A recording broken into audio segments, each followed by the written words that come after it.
घाटामध्ये भीषण असा अपघात झालेला आहे। एका बसचा अपघात झाला असल्याची माहिती सध्या समोर येते। एकंदरीतच आपण पाहतोय की ताम्हिणी घाट जो आहे या ठिकाणी बसला अपघात झाल्याची सध्या माहिती मिळते। या घाटामध्ये अनेक वळणाचे रस्ते आहेत आणि अशात अपघात होत असतो। अशात आता एक भीषण अपघाताची अपडेट समोर येते। ताम्हिणी घाटामध्ये बसचा अपघात झाल्याची दृश्य सध्या आपण साम टीव्हीवरती पाहतोय। अगदी बस पूर्णपणे उलटली आहे, इतका हा भीषण अपघात आहे।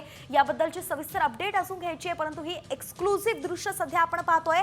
ताम्हिणी घाटामध्ये एका बसचा अपघात झालाय, ती बस अक्षरशः उलटली आहे। म्हणून त्यात कुठले प्रवासी होते का, कुणाला दुखापत झाली आहे का, काही सुदैवानं काही दुर्घटना तर झाली नाहीये ना, अशा सगळे प्रश्न जे आहेत ते उपस्थित होत आहेत। याची अपडेट आपण घेणार आहोत, पण तुर्तास महत्त्वाची बातमी समोर येते।